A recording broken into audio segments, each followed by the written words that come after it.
Capítulo 20. De la jamás vista ni oída aventura que con más poco peligro fue acabada de famoso caballero en el mundo como la que acabó el valeroso Don Quijote de la Mancha.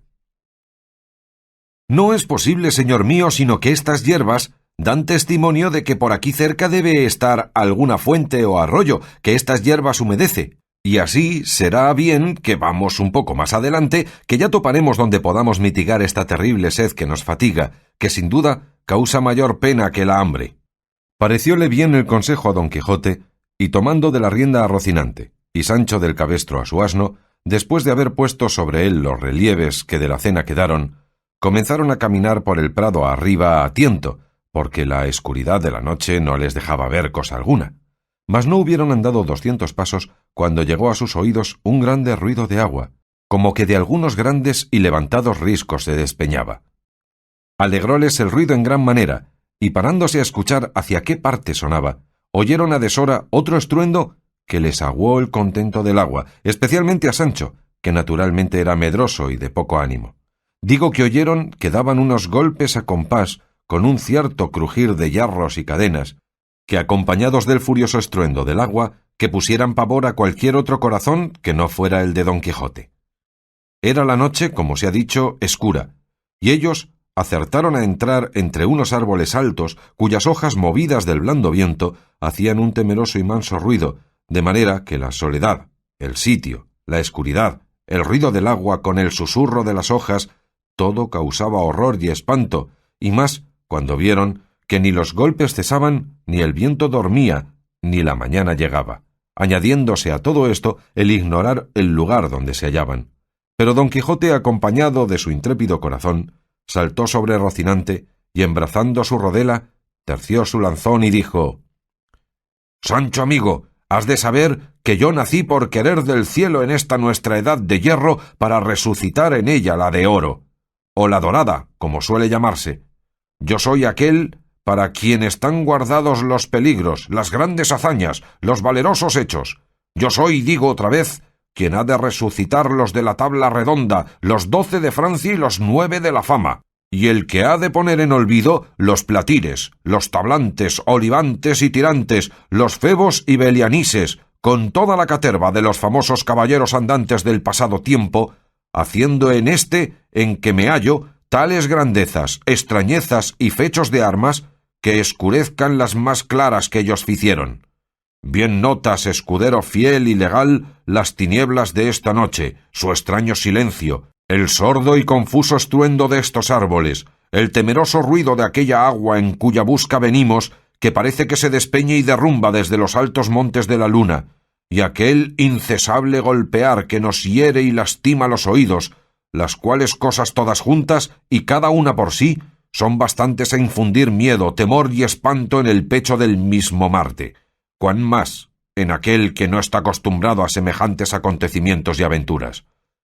Pues todo esto que yo te pinto son incentivos y despertadores de mi ánimo, que ya hace que el corazón me reviente en el pecho con el deseo que tiene de acometer esta aventura, por más dificultosa que se muestra.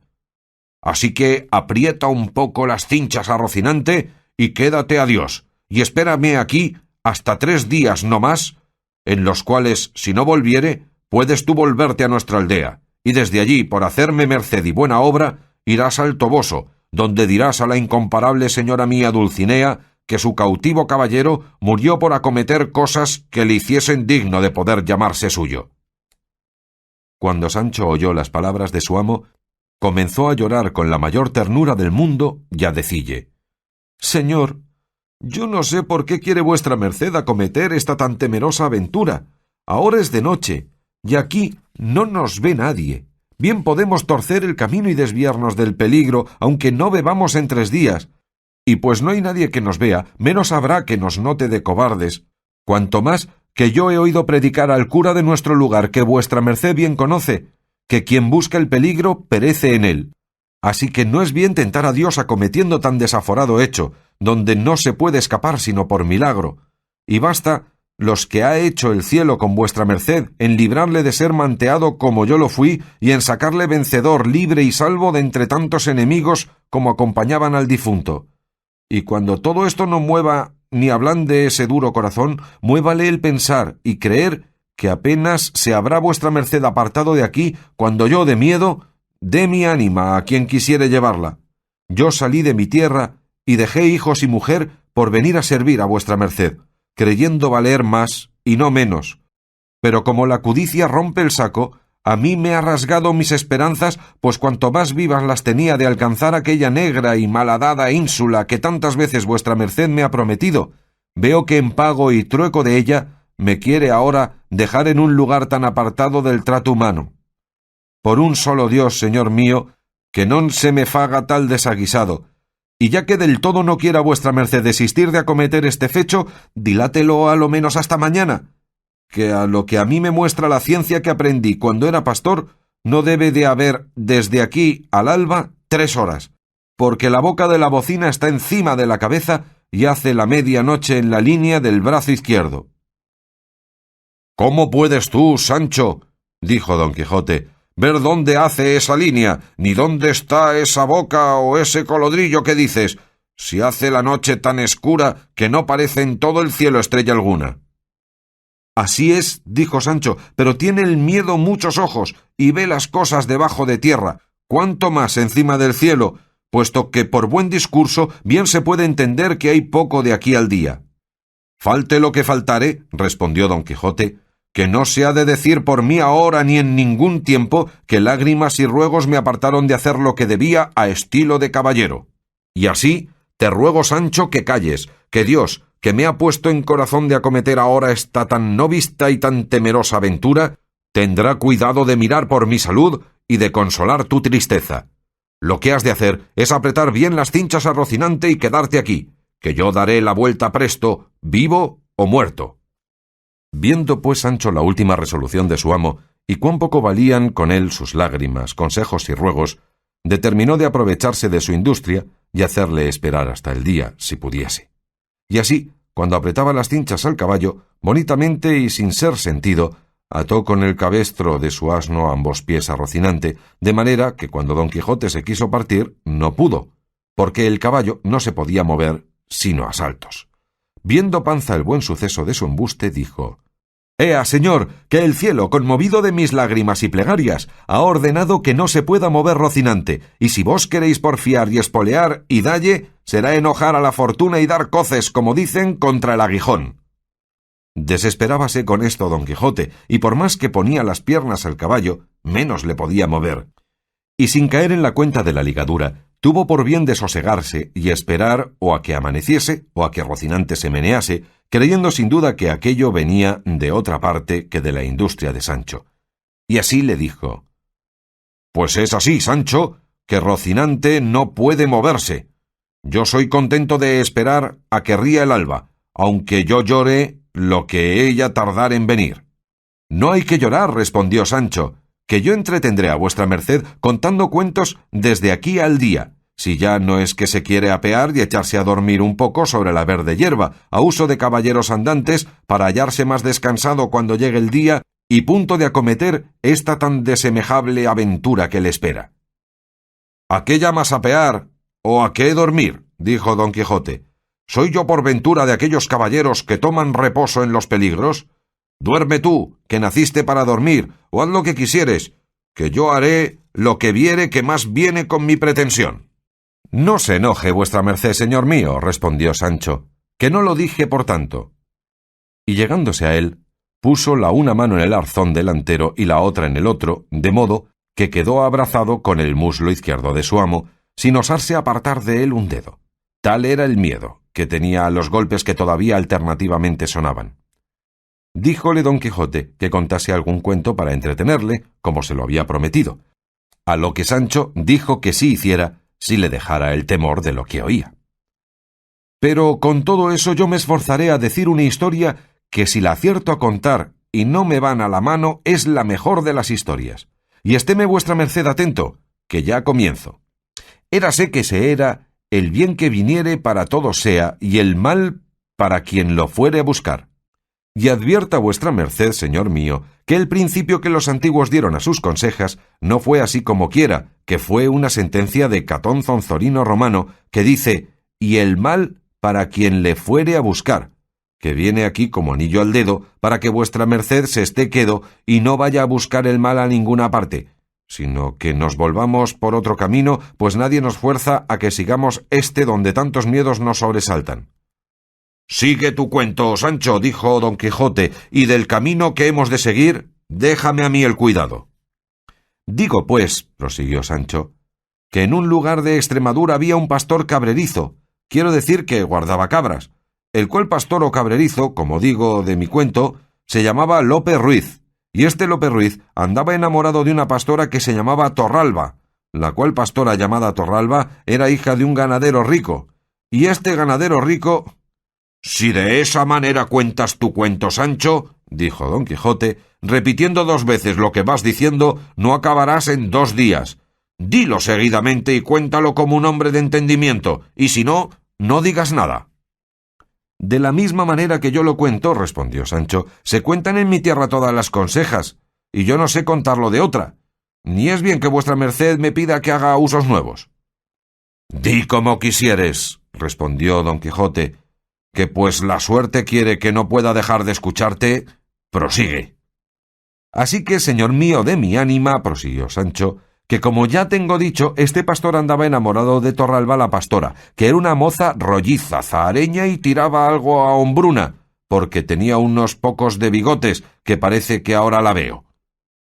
«¿Luego conocístela tú?», dijo don Quijote. «No la conocí yo», respondió Sancho, «pero quien me contó este cuento me dijo que era tan cierto y verdadero que podía bien, cuando lo contase a otro, afirmar y jurar que lo había visto todo. Así que yendo días y viniendo días, el diablo, que no duerme y que todo lo añasca, hizo de manera que el amor que el pastor tenía a la pastora se volviese nomecillo y mala voluntad. Y la causa fue, según las malas lenguas, una cierta cantidad de celillos que ella le dio, tales que pasaban de la raya y llegaban al vedado. Y fue tanto lo que el pastor la aborreció de allí adelante, que por no verla se quiso ausentar de aquella tierra e irse donde sus ojos no la viesen jamás. La Torralba, que se vio desdeñada del Lope, luego le quiso bien, mas que nunca le había querido. «Esa es natural condición de mujeres», dijo don Quijote, «desdeñar a quien las quiere y amar a quien las aborrece. Pasa adelante, Sancho». Sucedió, dijo Sancho, que el pastor puso por obra su determinación y, antecogiendo sus cabras, se encaminó por los campos de Extremadura para pasarse a los reinos de Portugal.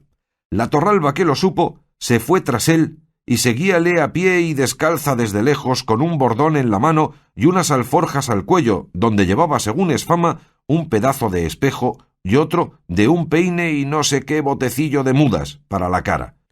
Mas llevase lo que llevase, que yo no me quiero meter ahora en averiguallo, solo diré que dicen que el pastor llegó con su ganado a pasar el río Guadiana, y en aquella sazón iba crecido y casi fuera de madre, y por la parte que llegó no había barca ni barco, ni quien le pasase a él ni a su ganado de la otra parte, de lo que se congojó mucho porque veía que la Torralba venía ya muy cerca y le había de dar mucha pesadumbre con sus ruegos y lágrimas. Mas tanto anduvo mirando que vio un pescador que tenía junto a sí un barco tan pequeño que solamente podían caber en él una persona y una cabra. Y con todo esto le habló y concertó con él que le pasase a él y a 300 cabras que llevaba. Entró el pescador en el barco y pasó una cabra, volvió y pasó otra, tornó a volver y tornó a pasar otra. Tenga vuestra merced cuenta en las cabras que el pescador va pasando, porque si se pierde una de la memoria, se acabará el cuento, y no será posible contar más palabra de él. Sigo, pues, y digo que el desembarcadero de la otra parte estaba lleno de cieno y resbaloso, y tardaba el pescador mucho tiempo en ir y volver. Con todo esto, volvió por otra cabra, y otra, y otra. «Haz cuenta que las pasó todas», dijo don Quijote, «no andes yendo y viniendo de esta manera, que no acabarás de pasarlas en un año». «¿Cuántas han pasado hasta ahora?», dijo Sancho. «Yo qué diablo sé», respondió don Quijote.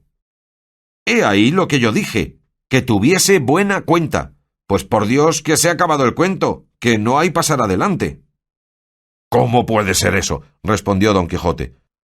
Tan decencia de la historia es saber las cabras que han pasado por extenso, que si se yerra una del número, no puede seguir adelante con la historia. No, señor, en ninguna manera, respondió Sancho, porque así como yo pregunté a vuestra merced que me dijese cuántas cabras habían pasado, y me respondió que no sabía, en aquel mismo instante se me fue a mí de la memoria cuánto me quedaba por decir, y a fe que era de mucha virtud y contento.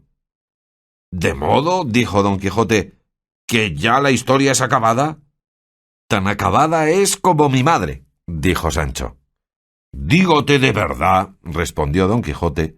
que tú has contado una de las más nuevas consejas, cuento o historia que nadie pudo pensar en el mundo, y que tal modo de contarla ni dejarla jamás se podrá ver ni habrá visto en toda la vida, aunque no esperaba yo otra cosa de tu buen discurso. Mas no me maravillo, pues quizá estos golpes que no cesan te deben de tener turbado el entendimiento.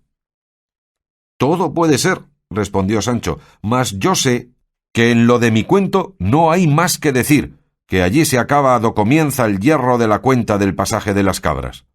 —Acabe enhorabuena donde quisiere —dijo don Quijote—, y veamos si se puede mover Rocinante. Tornóle a poner las piernas, y él tornó a dar saltos y a estarse quedo, tanto estaba de bien atado. En esto parece ser o que el frío de la mañana que ya venía, o que Sancho hubiese cenado algunas cosas lenitivas, o que fuese cosa natural, que es lo que más se debe creer, a él le vino en voluntad y deseo de hacer lo que otro no pudiera hacer por él. Mas era tanto el miedo que había entrado en su corazón, que no osaba apartarse un negro de uña de su amo, pues pensar de no hacer lo que tenía gana tampoco era posible. Y así, lo que hizo, por bien de paz, fue soltar la mano derecha, que tenía asida al arzón trasero, con la cual, bonitamente y sin rumor alguno, se soltó la lazada corrediza con que los calzones se sostenían sin ayuda de otra alguna, y en quitándosela dieron luego abajo, y se le quedaron como grillos. Tras esto, alzó la camisa lo mejor que pudo, y echó al aire entrambas posaderas, que no eran muy pequeñas. Hecho esto, que él pensó que era lo más que tenía que hacer para salir de aquel terrible aprieto y angustia, le sobrevino otra mayor, que fue que le pareció que no podía mudarse sin hacer estrépito y ruido, y comenzó a apretar los dientes y a encoger los hombros, recogiendo en sí el aliento todo cuanto podía. Pero con todas estas diligencias fue tan desdichado que al cabo vino a hacer un poco de ruido, bien diferente de aquel que a él le ponía tanto miedo. Oyólo don Quijote y dijo: —¿Qué rumor es ese, Sancho? —No sé, señor —respondió él—, alguna cosa nueva debe de ser, que las aventuras y desventuras nunca comienzan por poco. Tornó otra vez a probar ventura, y sucedióle también que sin más ruido ni alboroto que el pasado se halló libre de la carga que tanta pesadumbre le había dado. Mas como don Quijote tenía el sentido del olfato tan vivo como el de los oídos, y Sancho estaba tan junto y cosido a él, que casi por línea recta subían los vapores hacia arriba, no se pudo excusar de que algunos no llegasen a sus narices, y apenas hubieron llegado cuando él fue al socorro, apretándolas entre los dos dedos, y con tono algo gangoso dijo: —Paréceme, Sancho, que tienes mucho miedo. —Sí tengo —respondió Sancho—, mas ¿en qué lo echa de ver vuestra merced ahora más que nunca? —En que ahora más que nunca hueles, y no a ámbar —respondió don Quijote.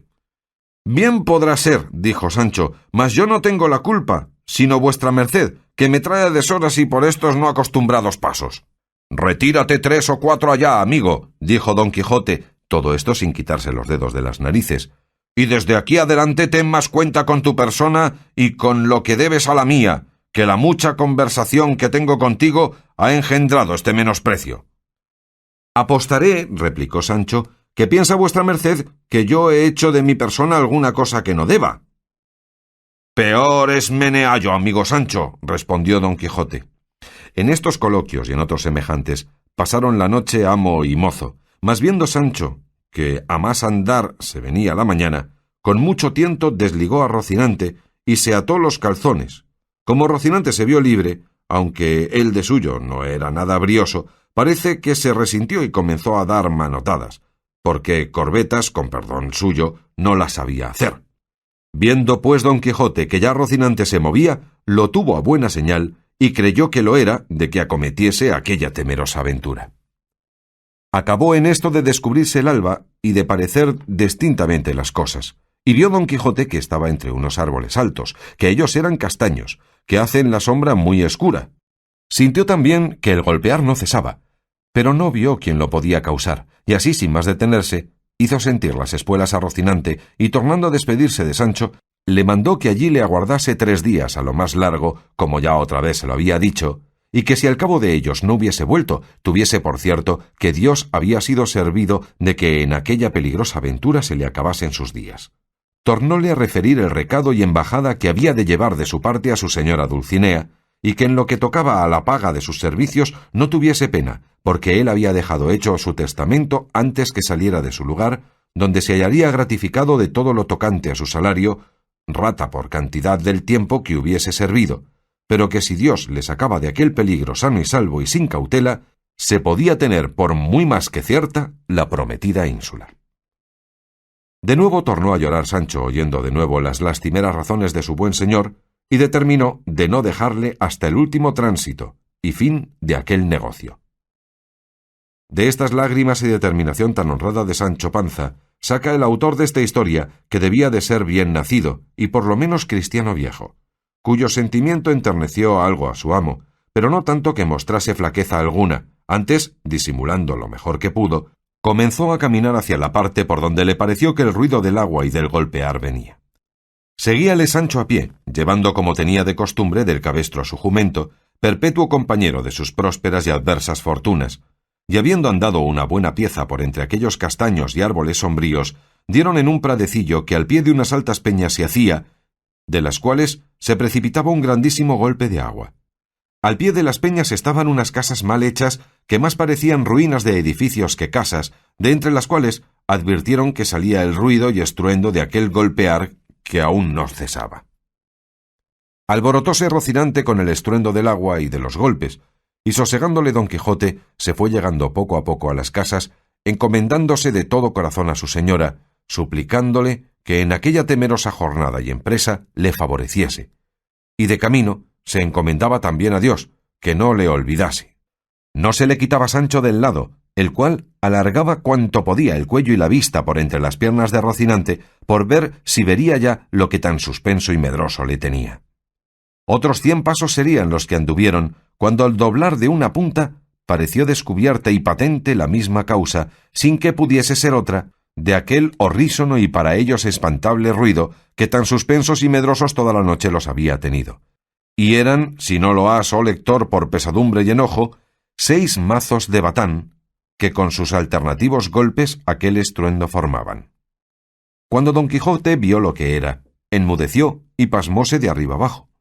Miróle Sancho y vio que tenía la cabeza inclinada sobre el pecho con muestras de estar corrido. Miró también don Quijote a Sancho y vióle que tenía los carrillos hinchados y la boca llena de risa, con evidentes señales de querer reventar con ella, y no pudo su melancolía tanto con él que a la vista de Sancho pudiese dejar de reírse, y como vio Sancho que su amo había comenzado, soltó la presa de manera que tuvo necesidad de apretarse las ijadas con los puños por no reventar riendo. 4 veces sosegó, y otras tantas volvió a su risa, con el mismo ímpetu que primero, de lo cual ya se daba al diablo don Quijote, y más cuando le oyó decir, como por modo de fisga: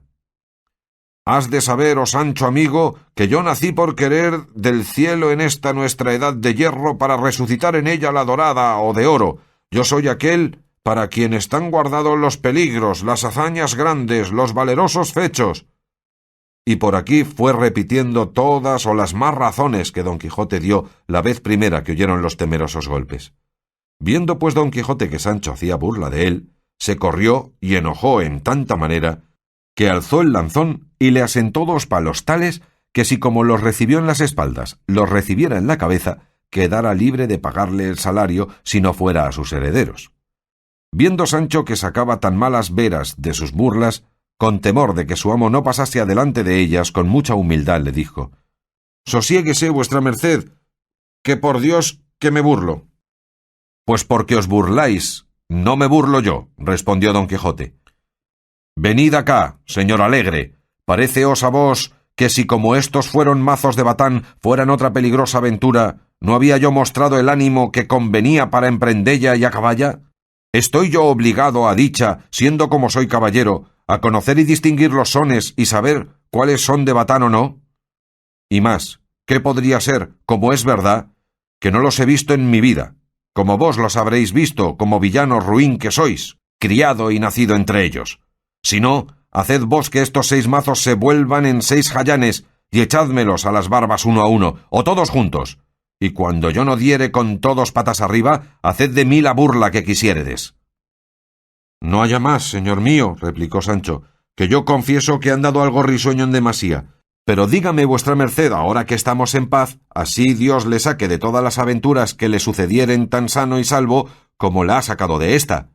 ¿No ha sido cosa de reír, y lo es de contar, el gran miedo que hemos tenido? A lo menos el que yo tuve, que de vuestra merced ya yo sé que no le conoce, ni sabe qué es temor ni espanto. No niego yo, respondió don Quijote, que lo que nos ha sucedido no sea cosa digna de risa, pero no es digna de contarse, que no son todas las personas tan discretas que sepan poner en su punto las cosas. A lo menos, respondió Sancho, ¿supo vuestra merced poner en su punto el lanzón, apuntándome a la cabeza y dándome en las espaldas, gracias a Dios y a la diligencia que puse en ladearme? Pero vaya, que todo saldrá en la colada, que yo he oído decir, ese te quiere bien que te hace llorar, y más, que suelen los principales señores, tras una mala palabra que dicen a un criado, darle luego unas calzas, aunque no sé lo que le suelen dar tras haberle dado de palos, si ya no es que los caballeros andantes dan tras palos ínsulas o reinos en tierra firme. Tal podría correr el dado, dijo don Quijote, que todo lo que dices viniese a ser verdad, y perdona lo pasado, pues eres discreto y sabes que los primeros movimientos no son en mano del hombre, y está advertido de aquí en adelante en una cosa, para que te abstengas y reportes en el hablar demasiado conmigo, que en cuantos libros de caballerías he leído, que son infinitos, jamás he hallado que ningún escudero hablase tanto con su señor como tú con el tuyo, y en verdad que lo tengo a gran falta tuya y mía, tuya en que me estimas en poco, mía en que no me dejo estimar en más. Sí, que Gandalín, escudero de Amadís de Gaula, conde fue de la ínsula Firme, y se lee de él que siempre hablaba a su señor con la gorra en la mano, inclinada la cabeza y doblado el cuerpo more turquesco. Pues ¿qué diremos de Gasabal, escudero de don Galaor, que fue tan callado que para declararnos la excelencia de su maravilloso silencio, sola una vez se nombra su nombre en toda aquella grande como verdadera historia? De todo lo que he dicho, has de inferir, Sancho, que es menester hacer diferencia de amo a mozo, de señor a criado y de caballero a escudero. Así que desde hoy en adelante nos hemos de tratar con más respeto, sin darnos cordelejo, porque de cualquiera manera que yo me enoje con vos, ha de ser mal para el cántaro. Las mercedes y beneficios que yo os he prometido llegarán a su tiempo, y si no llegaren, el salario a lo menos no se ha de perder, como ya os he dicho. Está bien cuanto vuestra merced dice, dijo Sancho, pero querría yo saber, por si acaso no llegase el tiempo de las mercedes y fuese necesario acudir al de los salarios, ¿cuánto ganaba un escudero de un caballero andante en aquellos tiempos, y si se concertaban por meses o por días como peones de albañir? No creo yo, respondió don Quijote, que jamás los tales escuderos estuvieron a salario, sino a merced. Y si yo ahora te le he señalado a ti en el testamento cerrado que dejé en mi casa, fue por lo que podía suceder, que aún no sé cómo prueba en estos tan calamitosos tiempos nuestros la caballería, y no querría que por pocas cosas penase mi ánima en el otro mundo. Porque quiero que sepa, Sancho, que en él no hay estado más peligroso que el de los aventureros. Así es en verdad, dijo Sancho, pues sólo el ruido de los mazos de un batán pudo alborotar y desasosegar el corazón de un tan valeroso andante aventurero como es vuestra merced. Mas bien puede estar seguro que de aquí adelante no despliegue mis labios para hacer donaire de las cosas de vuestra merced, si no fuere para honrarle como a mi amo y señor natural. De esa manera, replicó don Quijote, vivirá sobre la haz de la tierra, porque después de a los padres, a los amos se ha de respetar como si lo fuesen.